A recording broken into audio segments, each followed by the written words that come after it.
Thank you, and good evening, everybody, and welcome to Rushcliffe Borough Council's Cabinet meeting, Tuesday the 12th of March. I'd just like to remind you that this Cabinet meeting is being live streamed on YouTube, and a recording of the meeting will be available afterwards on the YouTube channel. Also, under the Local Authorities Executive Arrangements Regulations 2012, any person may film, record, post on social media or blog from this meeting, but any such activity is not under the control of the council. Okay, so let's move to the agenda proper. Apologies for absence item 1. Looks like we're all here. Item 2, are there any declarations of interest, please?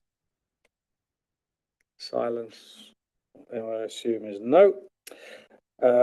Item 3, minutes of the meeting held on the 13th of February. Can I sign that as a true and correct record? All in favour? Thank you. Item 4, there are no citizens' questions, so we move straight to item 5, opposition group leaders' questions. If I could invite Councillor Walker to come forward, and when you're ready, pose your question. Thank you. Good evening. How or will this council use the business rates pool surplus to engage, support, and then monitor the impact of the investment to the larger than average micro businesses in our borough? Thank you. I'm going to ask Councillor Brennan to answer that. Thank you.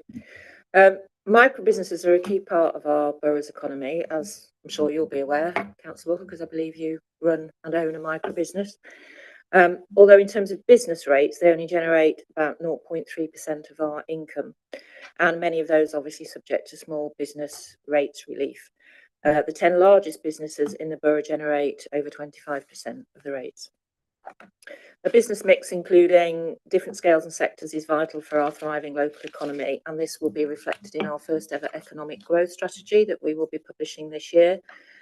Micro businesses, as I think your question reflects, are one of our largest sectors and are extremely important and a valued contributor to the wealth and job creation of the borough. The business rates pool surplus is no different to any other council income, which supports the budget as a whole and resources the corporate plan and its priorities. In short, the business rates pool itself is not used directly with regards to micro businesses. It's not a hypothecated income. However, we do have a range of other budgets and initiatives designed to benefit this important sector, which in turn supports the skills and supply chains needed to benefit major growth sites and opportunities across the borough, such as the Freeport. We have a number of teams in the council which support businesses, including administering business rates and reliefs, property services and economic development. We run various grant schemes. We service the Rushcliffe Business Partnership, and we support it with a small annual grant, and it delivers networking events once a fortnight, quarterly events on topics relevant to businesses, also some social activities. It has over 1,500 members, and the vast majority of those are indeed micro businesses. We also secured sponsorship from the East Midlands Chamber to support the delivery of the quarterly events that Rushcliffe Business Partnership puts on. In 23-24, we allocated £170,000 through UK SPF and RAPF to business grants, supporting 25 businesses to deliver 13 full-time and 12 part-time new jobs. £116,000 was allocated to the Rushcliffe Accelerated Business Support Programme, which has had incredibly positive feedback from the businesses that have engaged with it. It provides one-to-one business support as well as workshops on a range of topics, including sustainability, innovation, access to finance, and so on. In 24-25, there's 326,000 allocated for business grants. 50,000 of that is for high street improvement grants, so very many of those will be micro businesses, shopfront improvements, that kind of thing, and that will be launched in April. We also have an allocation of 150,000 to support projects in town centres and support the delivery of some of the outcomes, for example, of the West Bridgeford Town Centre accessibility study, as well as recently commissioned retail reviews. 150,000 allocated to people and skills activity in 24-25, which will of course benefit businesses, and some grants are available for them to upskill employees as well as take on interns, young people, and create new opportunities. The Strategic Growth Board supported the Ruddington and Eastleigh markets, shopfront improvement grants supporting around 27 businesses with a total of 58,000, a temporary high street manager role, social media support for the West Bridgeford Way, and a Bingham voucher book featuring local businesses, which was distributed to local residents. And of course, and importantly, we also have our commercial estate, most of which houses micro and small businesses, which is now 100% let, and it provides 111 units, business units. We attracted approximately 2.35 million of funding for the Bingham Marina offices, which has 12 offices and supports 67 jobs currently, and we secured 1.25 million for the Copgrave Industrial Estates. So while the business rates pool surplus is not itself hypothecated, this council values the contribution that micro businesses make to the borough, and as you can see from what I've said, we provide a considerable amount of support to them. Thank you very much. Do you have a supplementary, please? Yeah, thank you. That was a very detailed answer. Thank you very much. I think it shows in your answer how uniquely placed we are as a borough to kind of engage with micro businesses. I wonder if we have data. Do we have a lot of data on our micro businesses, and how do we use that data? Obviously, you might not be able to answer that exactly right now, but perhaps you might know the answer. Councillor Brown? Yes, I mean, we do a lot of research both in our own economic development team and working with the LEP, who have recently provided us with the kind of evidence that you're talking about in terms of the number of micro businesses. Micro businesses can be difficult to identify because often, given the scale of some micro businesses, they don't engage with organisations, and that's an important element of the work we do with the Rushcliffe Business Partnership, and we're looking to see what we can do to improve their ability to get into communities, engage with local businesses. And of course, the new business growth strategy will need to reflect the fact that micro businesses make up a significant proportion of the vibrant businesses that we have in the borough, and it will be important to use that as a means of drawing in greater investment to make sure that as many of those businesses as need and can benefit from help and support will be able to access it easily. Okay, thank you very much. Thank you, Councillor Walker.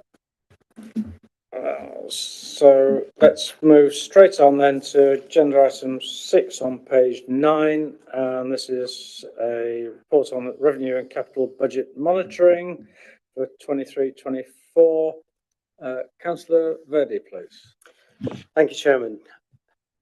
Following the detailed deliberations of last week with our budget, the finance updates continue. I'll try and keep this fairly brief. This is, as you said, the third quarter financial report for 23-24. And given the various financial challenges which we discussed last week at full council, the council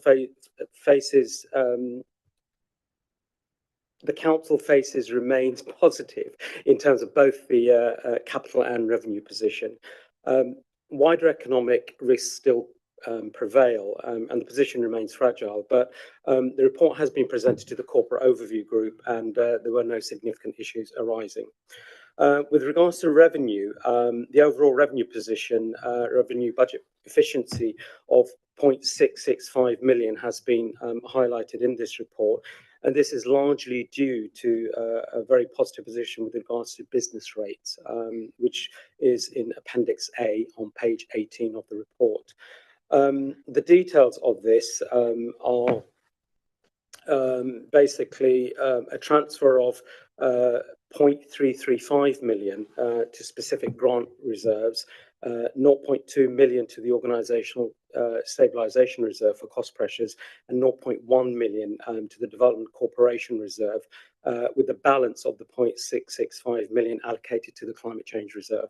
There are both adverse and positive variances which we've discussed at Cabinet before, and these have been reported widely, including funding in relation, for example, to the homeless and housing Ukrainian families due to the current war in Europe. In addition, utilities and the council's leisure contract, which is identified in covered in section 4.3 of the report, details more in terms of these issues. As I've stated before, and indeed at full council last week, pay and inflationary pressures remain, and challenges to the council as highlighted last week and in previous cabinet reports, and paragraphs 4.9 to 4.10 contain more detail on those issues. With regards to capital, paragraph 4.7, which is on page 12 to 13, focuses on the key capital variances in Q3, and there is an estimated underspend of some 3.88 million against a budget of 12.417 million. And of this, 7.068 million is in relation to the rephasing of schemes. So it's not an underspend which is going back into the funds, but it will be used in due course. And the carry forwards are identified on page 12 at table 2. And there is still a remaining 3.455 million underspend, which is covered on pages 12 to 13.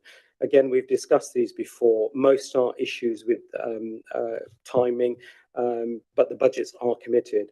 For example, DFGs, whilst the money is not spent, the process has commenced as it takes time from understanding a customer's need and designing, contracting and installing equipment or adaptation. So there is a bit of a time lag. And finally, with regards to special expenses, paragraph 4.5 in Appendix C gives a special expense position showing a slight budget efficiency of 2.3k, with a reduction in community halls income largely offset by a reduction in utility cost expenditure with that figure. In summary, as you'll appreciate from setting the council's budget last week, our finances still face many risks and challenges. And it's imperative that we keep a tight rein on the budget and ensure this council continues to have the resources to deliver its corporate priorities. Whilst the council's in-year finances that I've just covered are relatively healthy going forward, we will not be complacent and ensure that we continue to deliver the excellent value for money for our residents and businesses. So in short, we are managing as we always have done in-year finances, and quarter 4 will no doubt show us what the final position is. But I therefore propose that Cabinet approves the recommendations as contained within section 2, bullets A to C, which is page 9 of this report. Thank you, Chairman. Thank you very much indeed. Councillor Wheeler? Yeah, happy to second, Chairman. I think when you look at the report overall, sometimes it's easy to go, oh, there's some extra money there that's going away to spend it straight away. But obviously we can see there's a lot of variances and unpredicted potential scenarios down the road. So it's very important we take this prudent step at the moment of evaluating where we're going to be at the end of the next quarter, and obviously see how the budget is from them, because as identified in the report, there's a few risk uncertainties. And for those millions watching at home on YouTube, I think it's very important. Sometimes it looks like, why do we have these variances to budgets? And it's very hard to always predict this, but based on the full year in terms of the changes that can happen throughout that process. The budget's sort of a living process, as is shown by these reports. But I think what's really important is look at this report, that we're in a good position. There's a lot of scrutiny done on the expenditure we have, not only here, but in the internal audit, external audit, government scrutiny, etc. And we're really confident in our budget process going forward, especially when you look at some other councils, well, where they are. We're in a good position. We should never take that for granted. So, and obviously, bear in mind, the money is not ours, it's our residents. So I think they can be really confident looking at this report in terms of the good financial position we're in. Thank you. Thank you very much indeed. And just to highlight what Councillor Verdi said about underspend, in that is a question of timing, and it's not as though it's not going to be spent, but it's just not happening necessarily within this year, but it'll be carried forward and it will still be spent, but just not as originally predicted timing wise. Any other comments, questions? No, which case has been moved and seconded. All those in favour, please. That's unanimous. Thank you. Moving on to agenda item 7, the mobile homes fees policy 2024 to 29. Councillor Inglis. Yeah, thank you. So this is an update to the current policy that's already in place for the charges to licensing of mobile home and caravan sites, which was previously approved in 2021, which expires in this year, which falls under the Caravan Site and Control of Development Act 1960 and Section 10A if you're interested. It's a requirement of the Act to publish such a policy where the council intends to recover its costs, which is done on an annual basis. We look at licensing because that ensures standards are met and it protects the health and safety of residents and visitors, which then can be subject to effective enforcement if required.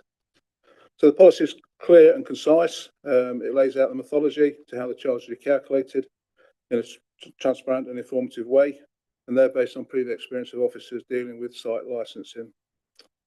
There is an alternative of not to charge, but I feel it's important for all our council taxpayers and Councillor Verdi for his budget is that the council does recover its costs in association with licensing. So I'm happy to recommend that the council approves the revised mobile home fees policy for 2024 to 2029. Thank you. Thank you very much indeed. Councillor Upton, seconder. Yes, happy to second this report, Chairman. I think the Borough Council's mobile homes fees policy, which is attached to this report, gives a lot of comprehensive information on the various tasks that our officers undertake regarding the mobile home and caravan sites in our borough. And as Councillor English says, we have to review it every year. And paragraph 4.2 goes on to say that the current fees stay as they are for this year, and clearly they'll be reviewed next year in 2025. So I'm happy to second the report. Thank you very much indeed. Any other questions or comments? It seems pretty straightforward to me. So with that, it has been moved and seconded. All those in favour, please. That is unanimous. And that brings us to the end of the agenda. And therefore, I will declare the meeting closed. Thank you for your attendance.